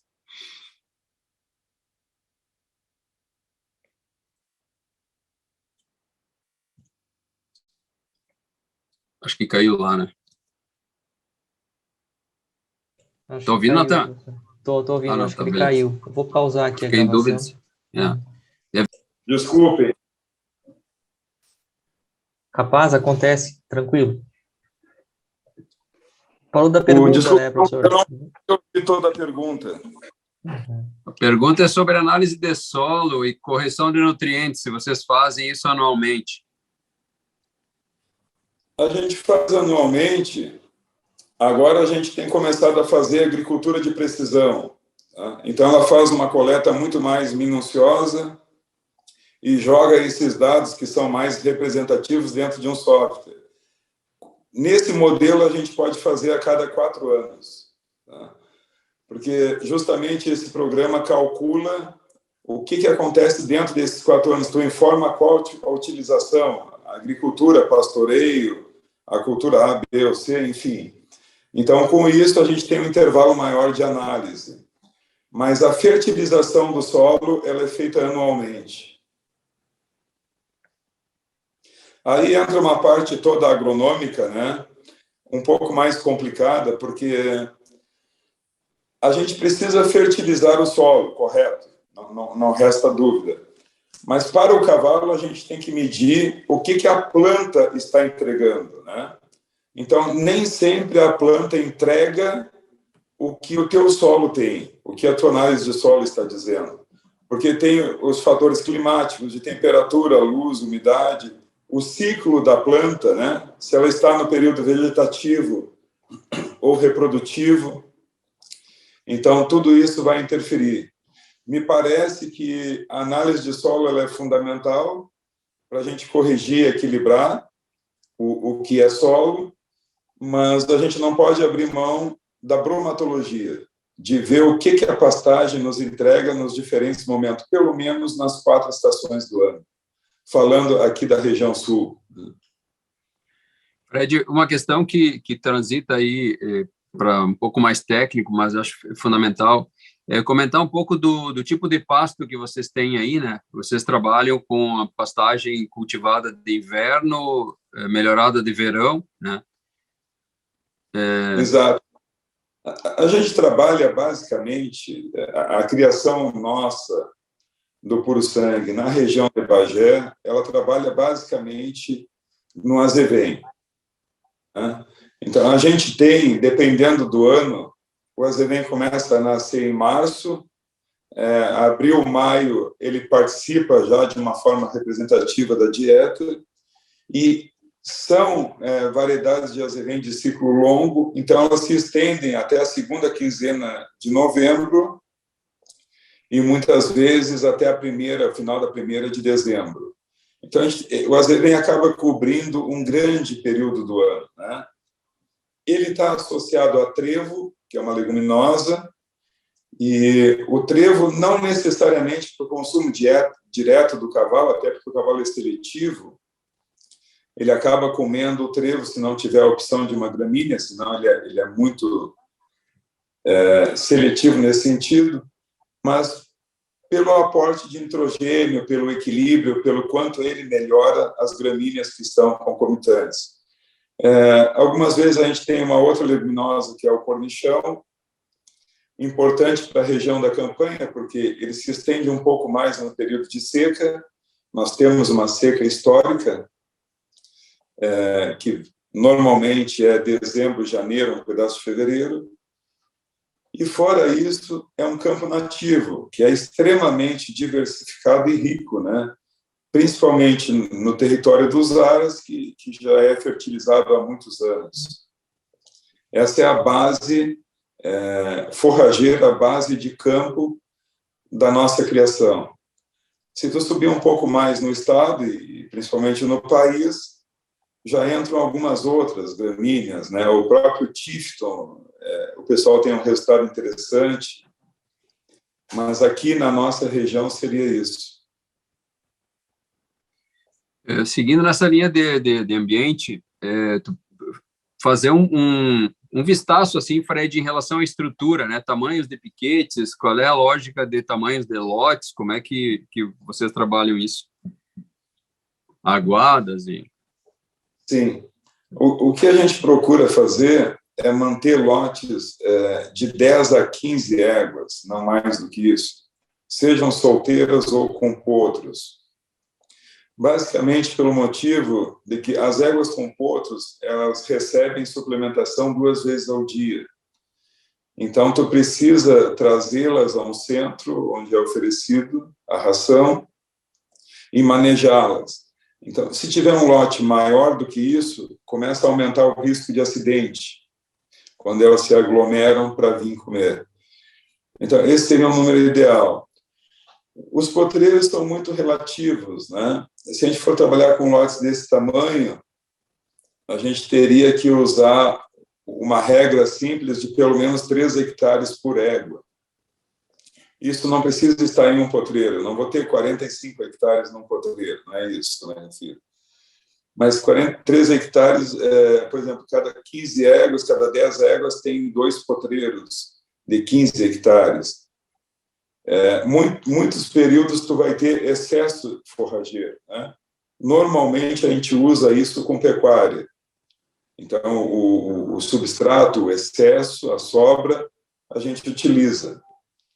Então, se tem sobra, por que não menos? Não menos por uma questão sanitária e não menos pelos períodos de escassez que nós temos, que é justamente essa seca de verão e muitas vezes a transição, porque nem todo ano a transição do campo nativo para a pastagem de inverno ela é tranquila. Muitas vezes a pastagem de inverno atrasa por um fator ou outro climático e o campo nativo já perdeu qualidade pelo início do frio, por menos luminosidade, etc. Então, trabalhar com essa folga nos ajuda muito. Se trabalhar com menos campo, o que acontece? A gente vai ter que suplementar mais, né? Então vai ter que entrar um feno, vai ter que entrar alfafa, a gente vai ter que usar outros artifícios. Então, numa situação ideal, eu penso que isso. A gente trabalha com potreiros que variam de 8 aos maiores que temos são de 26 hectares, né? Então, eu não vejo tão limitante os tamanhos, e sim que a gente consiga ter uma oferta adequada durante todo o ano e que não se faça lotes muito grandes pelo risco de acidente. O que acontece? No Brasil, a gente não tem, né, por sorte, esse costume, mas na Argentina é comum o verdeio de verão, que eles falam. E o verdeio de verão normalmente é soja ou milho. Então, eu já tive a oportunidade de ver, e agradeço porque foi ilustrativo, mas de ver 50 éguas prenhes dentro de uma lavoura de milho, né? Ou cansar de ver vários e vários lotes de éguas com cria ao pé, muitas vezes as éguas magras, porque também estão no período de seca, e quando a soja atinge um ponto de 80 centímetros a 1 metro, largam ali para recuperar estado. Então, tu vê os choques nutricionais, né, dessa cultura. A gente aqui tem uma coisa bem mais uniforme ao longo do ano, mesmo com as nossas variações climáticas. Então, me parece super importante isso, adequar bem a área até uma oferta homogênea. Isso vai mudar de lugar para lugar, óbvio. Solos de menor fertilidade vai ter que aumentar a área, não resta dúvida. Mas eu imagino que 3 hectares é um número médio bem interessante, que se consegue manter a égua e até o desmame com o potro em um sistema de oferta bem interessante.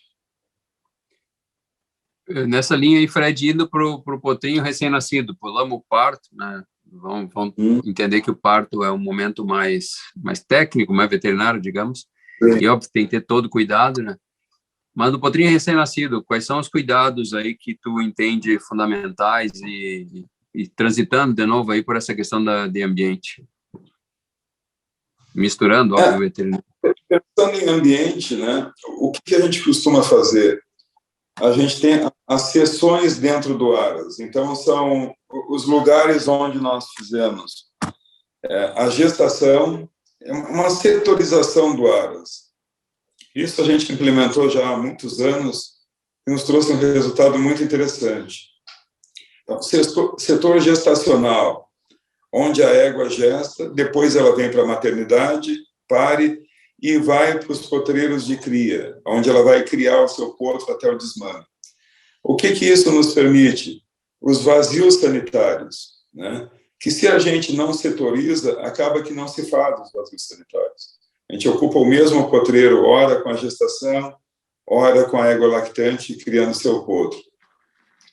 Bom, essa setorização, além de favorecer toda a parte sanitária, ela também favorece as forrageiras, porque tu faz o vazio, permite muitas vezes sedimentações, a recuperação da pastagem, tudo isso. Então, uma vez nascido o potro, a gente tem uma rotina toda de avaliação. Essa avaliação, na verdade, começa no parto, acompanha o parto.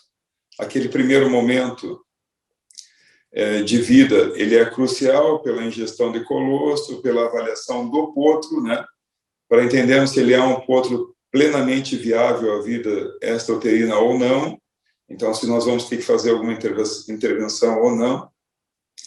E nesse primeiro dia, algumas coisas são cruciais, né?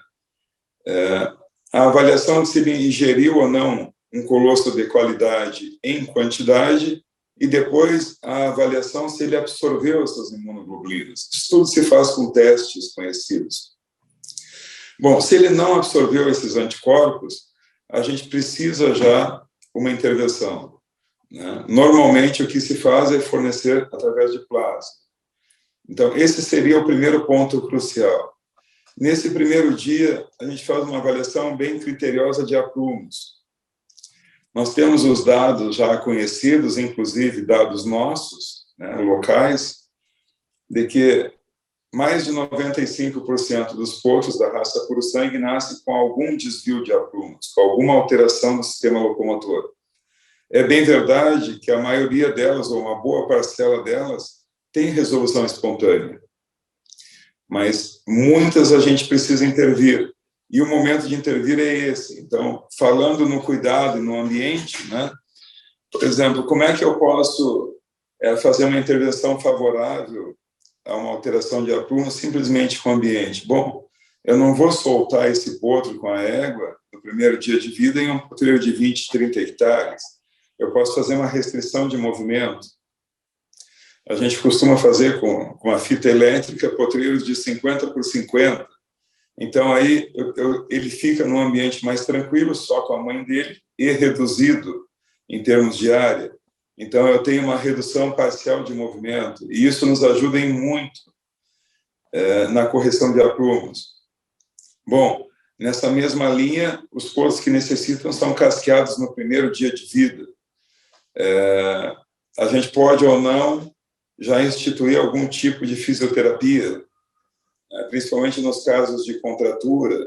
A gente pode ou não instituir algum tipo de medicação.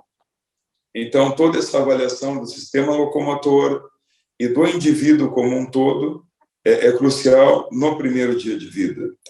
A gente tem por rotina também fazer um hemograma e depois acompanhar ao longo da fase lactacional dele, de maneira periódica. Mesmo que ele não venha a apresentar alterações clínicas, a gente faz esse controle, né? Até para conhecer o perfil hematológico de cada indivíduo. Então, isso é o que mais me parece pertinente em termos de ambiente para o potro. O que a gente tem? Algumas doenças clássicas, né, como a pneumonia por rodococos, eu entendo que ela está diretamente ligada ao ambiente e que ela pode ser, se não plenamente, quase plenamente evitada com o manejo do ambiente, né? E não da clínica do potro. Então, a gente tem um histórico aí de 15 anos com uma incidência baixíssima de pneumonia por rodococos. O que eu chamo de incidência baixíssima? Num universo, em média, de 140 potros nascidos por ano, muitos anos a gente não teve nenhum caso, e talvez em 5 ou 6 anos a gente teve um caso de pneumonia, ou no máximo 2 casos. Então, isso é uma incidência realmente muito baixa. O que a gente faz de ambiente? Esse vazio sanitário que relatei, não aglomerar em demasia, então, esses lotes com um número controlado de animais. Nós temos, no Santa Maria de Araras, o hábito de racionar em mangueiras, né? Onde o piso é pó de brita. Então, no período seco, isso levanta poeira. E também temos estradas que margeiam os potreiros, onde passam veículos e, no período de seca, levanta poeira. Então, o que se faz nos meses de verão? Se rega a mangueira antes de racionar e se rega com uma pipa no trator, se rega as estradas internas quando tu tem potro em potreiros do lado das estradas. Com isso, evita a poeira. E para nós tem funcionado plenamente, né? Bom, sem falar no cuidado de não deixar fezes nos currais onde são alimentados, manter o ambiente limpo, né? Então, é uma enfermidade grave, né, que tem uma morbidade alta, uma mortalidade ou um comprometimento de futuro também alto, e que a gente consegue praticamente anular com um manejo de ambiente, né? É um manejo trabalhoso do ambiente, mas com resultado extraordinário. Fred, tem uma pergunta só para emendar nessa tua fala aí, sobre a questão sanitária. Quais seriam as doenças que podem ocorrer quando se tem muitos animais numa área menor? Uma seria a própria pneumonia, né? A outra que eu considero mais grave que a própria pneumonia seriam as diarreias, principalmente de origem viral. Nós temos uma incidência de rota e coronavírus muito alta na região. muito alta. E, na minha opinião, é o principal desafio da neonatologia hoje, né? De maneira geral, os criatórios trabalham bem com a parte do trato respiratório hoje, né? No passado, talvez há uma década ou mais atrás, era um problema gravíssimo, de uma morbidade alta, mas hoje não. Hoje o nosso desafio é isso, e a gente esbarra na falta de uma vacina, né? Esse, para mim, é o principal gargalo da neonatologia hoje. Então, estamos produzindo essa vacina. Nessa linha tem uma pergunta também sobre plasma hiperimune, se tu usa como rotina. Eu uso plasma, eu não digo que ele seja hiperimune. O que eu faço? Tem um grupo de doadoras, que são as AMAs, né? Éguas mestiças, crioulas, que eu vacino com o que posso, né? Frequentemente. Mas eu não meço as imunoglobulinas, não faço isso, não compro plasma hiperimune, e sim aplico plasma de éguas que estão neste ambiente, que convivem neste ambiente, né? Então, o que a gente faz é isso. E o resultado me parece bem interessante na prática. Perfeito. Vamos pular, Fred, para frente aí, no desenvolvimento dos potros. Óbvio que tem muito assunto, né? No desenvolvimento dos potros, aí, a partir do primeiro mês até o desmame, o que tu considera fundamental aí na criação, né? Eu brinquei com a vacina, a gente está com uma vacina em teste mesmo aqui, em parceria com a Biotecnologia. A Argentina tem vacinas muito eficazes, tá? Muito eficazes. E a gente consegue lá controlar e zerar esse problema, né? Aqui na nossa região, e particularmente em uma ou outra propriedade, esse é um desafio enorme. Bom, pensando no potro ainda, até os 6 meses de idade, a gente tem que ter a atenção máxima no sistema locomotor. As correções de aprumos, elas têm que ser feitas até essa idade de 6, 8 meses, tá? Por toda aquela questão técnica das placas epifisárias de crescimento, é o período que a gente consegue remodelar o osso, né? Depois, a janela vai ficando cada vez menor e a nossa intervenção vai ficando cada vez mais ineficaz.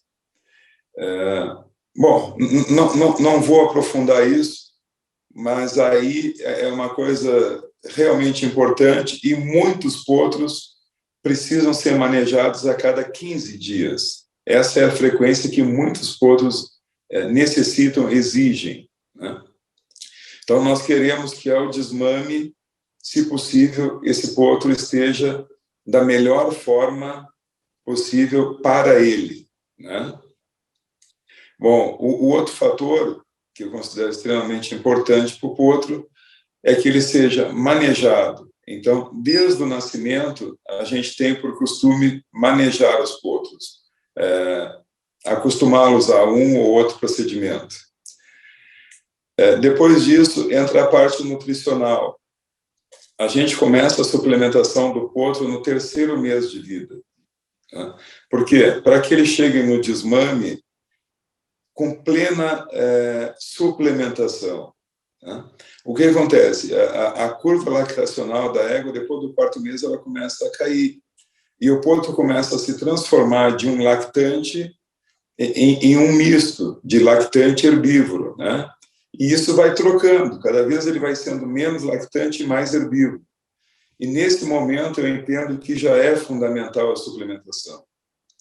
Então, a gente começa com um nível menor.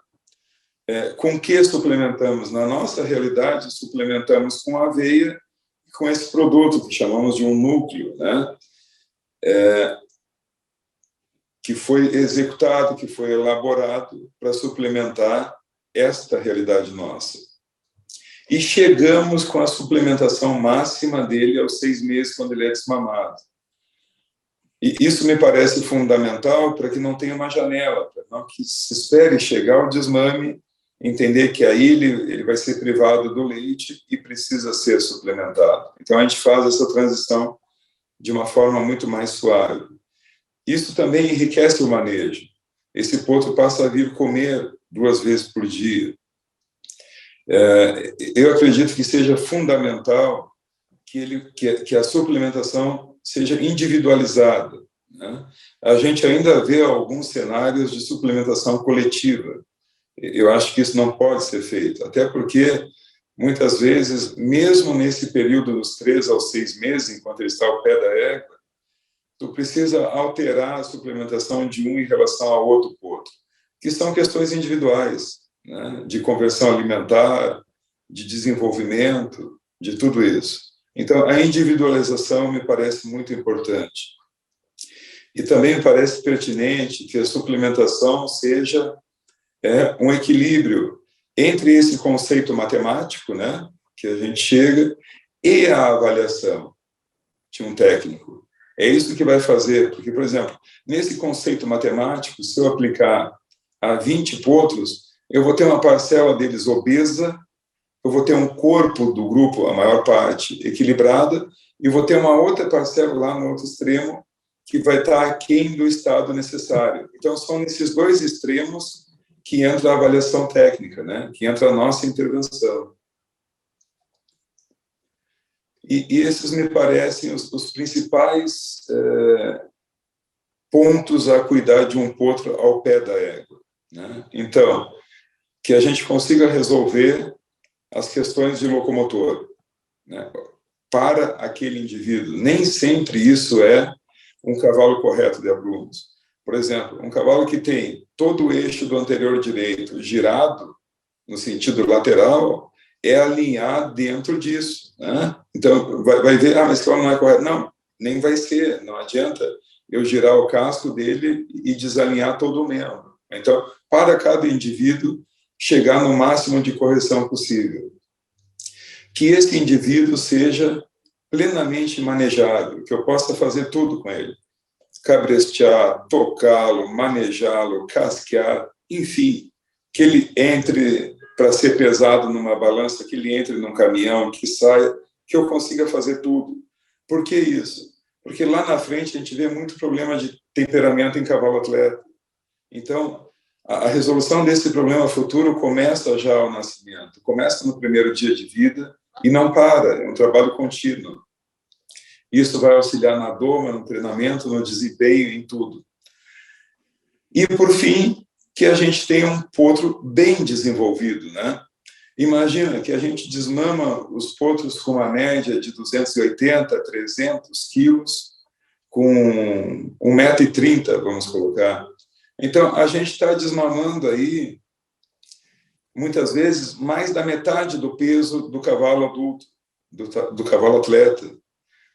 Esse cavalo vai ter 1,50 m, 1,60 m, 1,70 m. A gente está desmamando com 1,30 m. Então, até o desmame, a gente tem uma grande parte da formação do indivíduo, né? E a gente tem que aproveitar esse momento, aproveitar essa fase lactacional que nos ajuda tanto. Então, tudo isso vai refletir lá na frente em um atleta de alta performance. Se a gente pudesse dividir em fases, né, eu considero a fase lactacional muito mais importante do que a fase de recria, que vai do desmame até a pré-doma, né, até o IRI.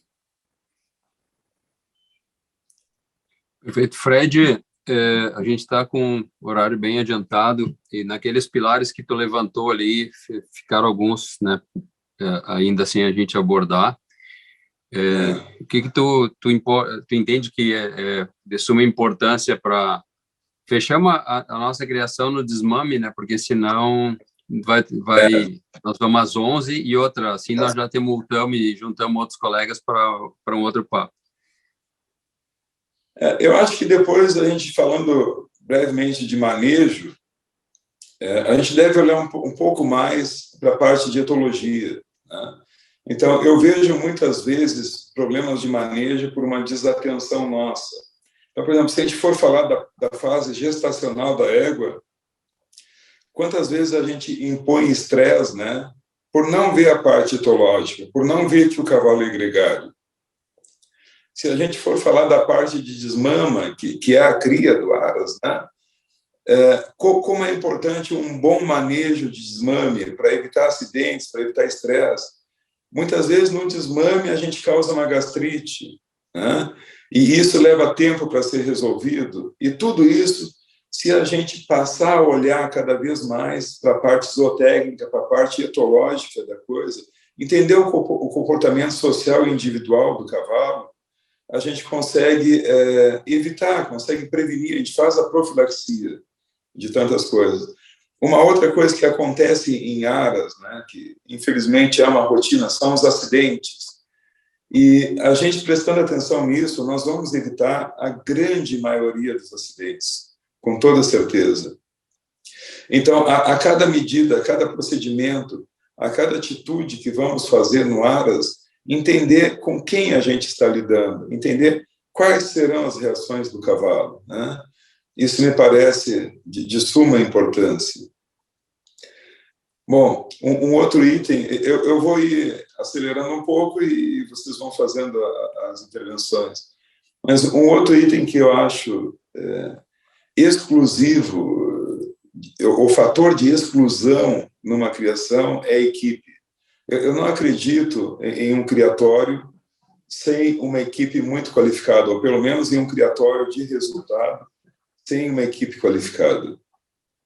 Eu acho que uma das maiores riquezas que um criatório, que um aras, que uma cabanha pode ter, é uma equipe de qualidade, uma equipe afinada, uma equipe treinada, uma equipe que se entregue, que trabalhe com boa vontade, que queira fazer a excelência e, principalmente, que tenha feeling, que tenha jeito para trabalhar. Porque o cavalo é peculiar. Muitas vezes a gente tem um colaborador excelente, extremamente trabalhador, responsável, dedicado, mas não tem o feeling com o cavalo e não consegue executar. Então, fazer uma equipe para trabalhar em aras, para trabalhar com égua gestante, para trabalhar com neonatologia, é um desafio imenso, imenso. E eu balizo um pouco isso, que afirmo, porque quando tu vê na história os criatórios que precisaram mudar de equipe, né? Existe um dente até formar uma equipe, existe um dente de resultado muito grande. Então, eu acredito muito nisso. Depois, o outro pilar é a parte veterinária, né? Então, aí entra toda uma questão, entra a questão obstétrica, da gente ter um acompanhamento da gestação. E, bom, só isso seria motivo de uma conversa longa, né? Mas o que eu chamo a atenção aí, brevemente? A gente ter algum acompanhamento, por mínimo que seja, da gestação, principalmente no que se refere à placenta, porque o principal problema na gestação são as placentites. São a principal causa de aborto, a principal causa de potros mal ajustados, de potros fracos e animais que dificilmente vão ter uma vida atlética satisfatória. Bom, a nutrição já falamos, né? Depois, a parte de neonatologia, nós pincelamos bastante já. A parte de nutrição, acabamos falando bastante também. A parte clínica de um aras, ela é bastante rica também, porque a gente tem uma casuística muito variada, né? E diária dentro de um aras. A parte de cirurgia, que a gente não escapa, pelo menos, das cirurgias de campo. E a parte chave, talvez, de uma criação, que é a podologia, né? Então, esse me parece os 5 pilares da criação. Perfeito, Fred. A gente agradece muito a tua disponibilidade e sem dúvida, esses 2 temas, né? Tanto treinamento como criação, são temas aí para a gente utilizar várias horas de conversa. Sem dúvida. Tenho certeza que foi super esclarecedor aí, tu mostrando a experiência de vocês, né, do Araras nesse período que tu tá aí. E da minha parte agradeço muito, né, a tua disponibilidade, aos colegas que estão assistindo as perguntas, e vamos deixar alinhavado os próximos capítulos, né, que com as bolas que ficaram quicando aí, a gente tem muito tema para seguir. Natan, parabéns pela organização, presidente Antônio, agradecimento aí pela dedicação de vocês frente ao Jockey Clube de Pelotas, e da minha parte, eu só tenho a agradecer e tenho certeza que a gente segue firme em frente. E mais uma vez, Fred, muito obrigado. Muito obrigado a vocês pelo convite, é um prazer imenso. Obrigado, então, Fred, Thiago. Agradeço aos que participaram e passo a bola para ti, Álvaro, para fazeres o encerramento oficial. Tudo bem, então, em nome da diretoria do Jockey Club, a gente agradece aí o Dr. Frederico Frei Júnior, o Thiago Haidar, o professor Carlos Nogueira, que nos acompanhou nessa noite e que tornou possível, graças à sua assessoria técnica, a gente conseguir elaborar esse seminário. Agradecemos também a Natural Gama, que é a nossa apoiadora comercial, nosso parceiro comercial do Jockey Club em todas as realizações até agora. E convidamos a todos que queiram assistir de novo, o pessoal que quiser rever algum ponto, os vídeos vão ficar na íntegra no canal do YouTube do Jockey Clube de Pelotas, é Jockey Clube Pelotas. Convido também todo mundo a ficar ligado nas nossas redes sociais, tanto no Instagram como no Facebook, Jockey Clube de Pelotas, para acompanhar aí as coisas que a gente vem fazendo e também a próxima edição desse seminário, que em breve vai voltar. Ali no YouTube também o pessoal pode encontrar o JC Informa, que são pequenos drops de informação e dicas sobre puro sangue inglês, feitos com o Dr. Nogueira, o Dr. Michelon. São informações bem relevantes assim para quem quer criar, quem quer comprar puro sangue inglês. E de minha parte, eu agradeço a participação de todos e torço que a gente em breve se encontre aqui novamente. Muito obrigado.